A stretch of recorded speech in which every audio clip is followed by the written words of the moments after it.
Do you always need to find the ISE? That's the question. Now, the ISE is the initial sensitizing event. It's considered the causal event, the first time a person ever experienced that or felt that way. ISE theory suggests that clearing the first time pulls the roots out of the dysfunctional pattern that's underlying the problem that the client comes to see you about. And that certainly seems to be the case in most issues that we're dealing with, or most of the time. But healing is not a race for the ISE.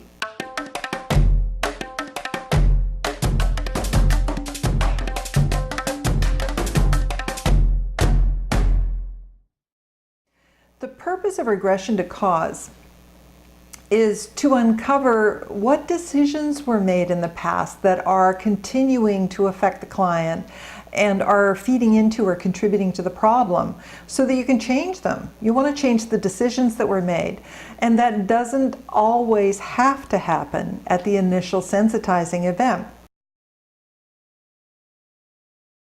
Now, it's true that locating the ISE can save you a lot of session time, but rule number one is to always, always, always work with the client's subconscious mind. If you land in a highly energized, traumatic event and you try to continue bridging back, to locate the ISE, you could end up losing rapport. You could end up losing the thread. You might not get there. The subconscious mind has brought you into this high intensity event because it's showing you what is obviously a painful situation or circumstance that is calling for resolution. There's pressure there and it wants some relief. And in my mind, if a subconscious mind takes me to something that's a big pocket of pain like that, that's showing trust. It's telling me, the subconscious mind trusts me to show me this. And you do not want to ignore that. Do so at your peril. If the subconscious mind stops trusting you, you will get nowhere fast. So if you land in this kind of event that's got a lot of juice in it, deal with it. Just work right there, okay? The ISE is secondary to this as far as the subconscious mind is concerned, at least in this moment now. Even if it means you don't have time to try to get to the ISE, this is what's calling for resolution. This is where the work is, right now. The subconscious mind isn't linear. That's a construct of the conscious mind. The conscious mind uses time to organize things in a way that makes sense. So this happened, and this happened, and this happened, therefore. But that is not how the subconscious mind works. It is not linear, and it will generalize any learning that occurs regardless of when the event took place. So sometimes what can happen is that if you resolve a highly traumatic event or an event that has a lot of energy in it, and a lot of intensity and a lot of pressure, and you get some relief in that event, what will happen is that it will have such an impact that it will have like a tsunami effect, and it'll just wash backwards and forwards in time, so you don't actually have to find the ISE. Really, it just comes down to this. When the client realizes that they've been doing it to themselves because of those things that happened, because they made some decisions in the past and they've continued to affect them, and when they make that realization that that decision that's been causing the problem, that has resulted in the circumstances that brought them into your office, they'll realize they've been doing it to themselves, and it puts them back into choice. Once they have choice, they can decide whether or not they want to keep that pattern. If they decide they don't want it anymore, that they want to release it, then they're 90% of the way there. They realize that the things that happened in the past were a problem for them because they were too young, or because they lacked the maturity, or they didn't have the resources, or they needed some support to help them to deal with those things at that time. All of those factors are forgivable. They were a kid. Once the subconscious mind gets that, and it understands now that they're not a child anymore, that they do have the resources, that they can make sense of it, that they can come up with better strategies for dealing with events like that in the future, That recognition, that understanding that they can handle it now makes the pattern irrelevant. It no longer serves any purpose, and it can be let go. So by working with the subconscious mind, it's possible to literally pull the plug on the whole problem without ever finding the ISE. Now, I have my own ideas about what the ISE really is, but that's a discussion for another day. What I have found is that the signature of a causal event is a SEAL. It's S-E-A-L. SEAL stands for sudden. So it's a shock. It's unexpected. The child is unprepared for it. It comes on suddenly. It has energy intensity, enough so that it makes an impression. And the child has a sense of being alone. There's a feeling of isolation and having to deal with it alone, whether or not they're with someone. Okay, so it's I alone in this. I have to deal with this on my own. And there is also a lack. L stands for lack. Lack of ability or lack of resources. And generally it's a lack of ability to make sense of things, and it's a lack of ability to take action to meet their own needs. So the child is unable to meet his or her own needs. Now, the younger the child is, the more helpless the child is. So if you've got a child in infancy, that's about as helpless as you can get.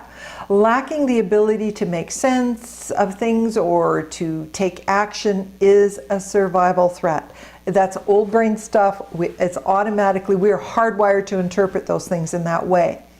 But fear is not always the first response. Confusion is. So watch for that. Now, before the SEAL occurs, the child is feeling okay. The child feels safe, is open, curious, receptive, kind of at one with the universe, and then something happens to change that. It's an abrupt, sudden moment of energy that comes on. So the child was feeling good, and then suddenly, wham, something unexpected happens. They are not prepared for it. And what it does is it disrupts the energy in the nervous system. There's literally an energy spike that goes zzzt, and it really feels that way. It's a zzzt in the system. It causes everything to contract and tighten up and lock down. And you know, when the conscious mind is viewing this event, so you've got the grown-up mind of the adult looking at the event through the lens of having lived an entire lifetime, that event can seem like, what, that's it, that's no big deal. But to the child, oh, this can be a real threat. Again, it's the primitive brain. The child mind is the subconscious mind. So we want to take that very seriously. Now, the child has to cope with what's happening on its own. And this is the key factor. You know, even if there's someone there with them, they still have to cope with it on their own. There's no one there to protect them, or there's no one there to help them make sense of what's happening. And that's the SEAL. It's sudden. It has energy intensity to it. They are alone in having to cope and deal with it, and they lack the resources necessary to meet their own needs. Now, people assume that kids get over things very quickly and easily, and that's a mistake. You know, if you've spent any time doing regression work at all, you will be like me. You're convinced that that is simply not the case. Kids don't forget. They don't get over things easily. They just compartmentalize things. Children, like animals, don't have the ability to have mixed feelings, and they're very much in the now, especially, you know, at a very early age. They're very in the now. So children don't forget, they just compartmentalize their feelings. And complex emotions is a very grown-up thing. So to keep that in mind, with a young child, one moment they can be feeling good, the next minute they can be feeling very bad. And that has not resolved, you know, and then be feeling good the next moment. And that doesn't resolve the fact that they were feeling bad a moment ago.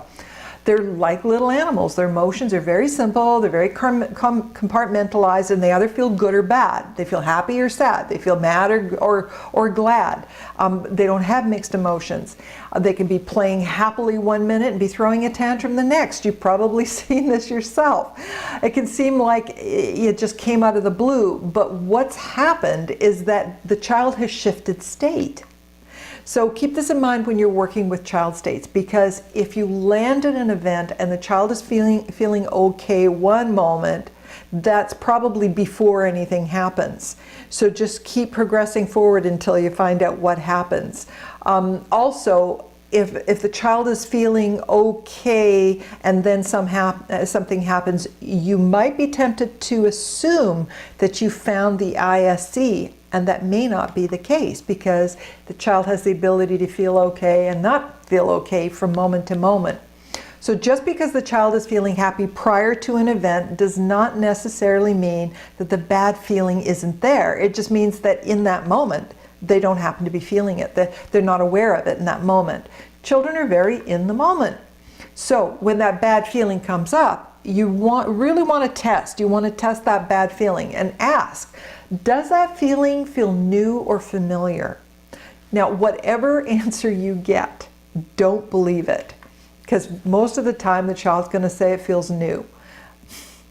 Don't believe it, because the child thinks it's new because it came on suddenly, because it caught them off guard. It's not that it's a new feeling, it's that it was sudden. And or it could be that they're interpreting that the circumstances are new, but the feeling isn't. They've had that feeling before. So you need to understand that the child doesn't have the ability to make that distinction. They're very likely to tell you that it's a new feeling when it's not. So regardless of their answer, you want to regress back further. So if they say it's new or they say it's old, either way, just regress back further. Tell them to go to the first time they ever felt that feeling. Now, if they come back to this event, this particular event that you were just in, then that's a pretty safe bet that you've landed in an ISE. It might not be the ISE, but it'll be the ISE for that feeling that you're working with. If they go to an earlier event, now you know. Okay, there's something that's actually feeding into the event that you just regressed out of.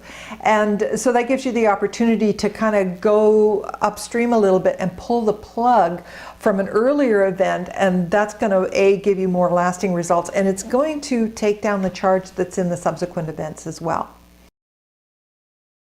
So keep in mind that an ISE doesn't necessarily have to be a horrendous or scary event to be traumatizing to the child.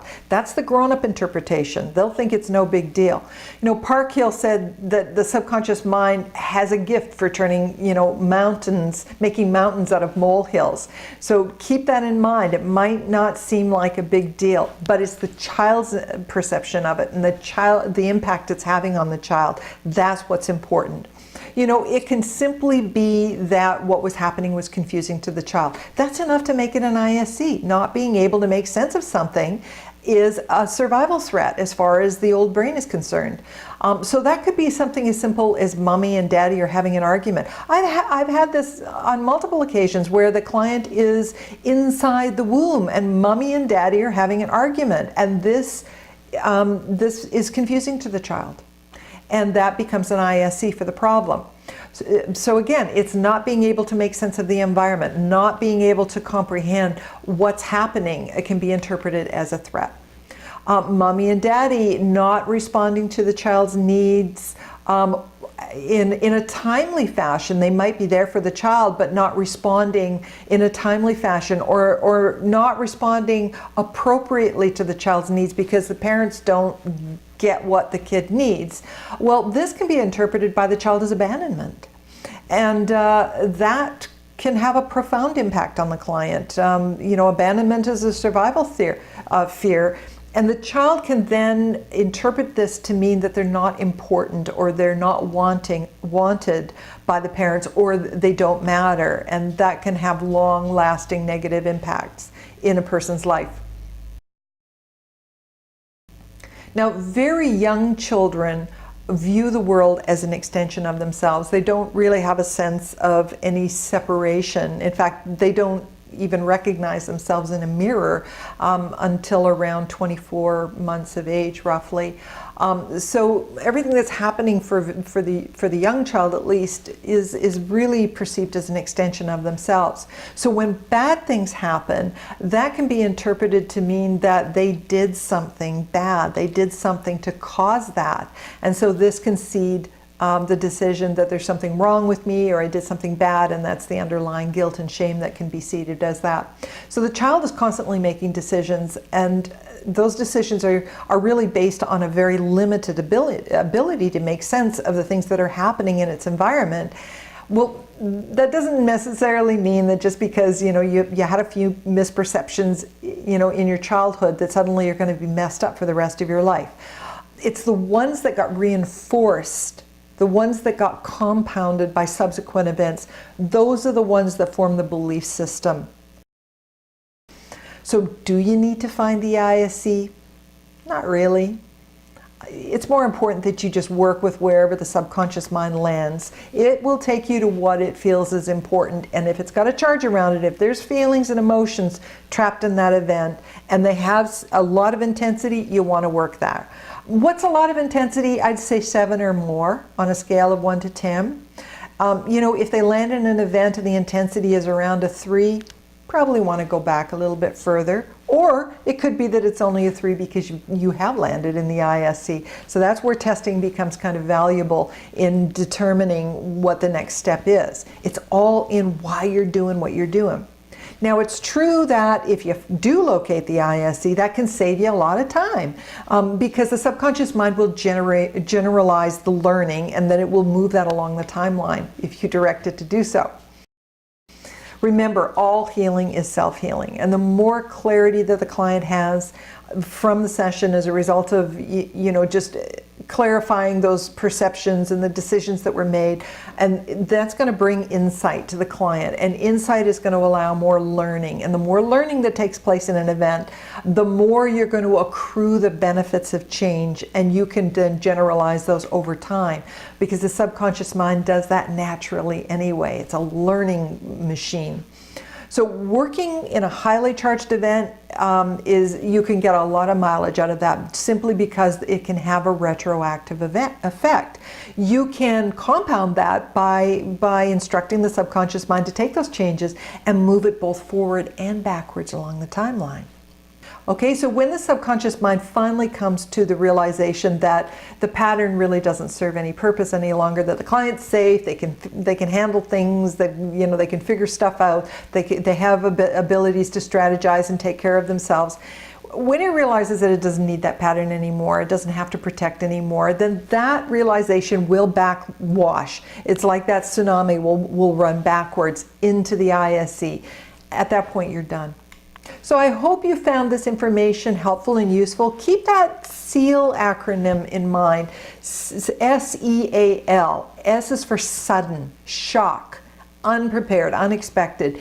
E is for energy intensity. A is for alone. That is the key perception. Alone means vulnerable and isolated and having to deal with this without any support. And L is lack. Okay, it's the lack of ability or lack of resources to be able to meet one's own needs in that situation. Okay, I want to hear your thoughts on this, on the SEAL, and I want to hear your any insights that you might have had or your questions. So be sure to post them to the forum. And until next time, this is Wendie signing off. I'll see you again real soon.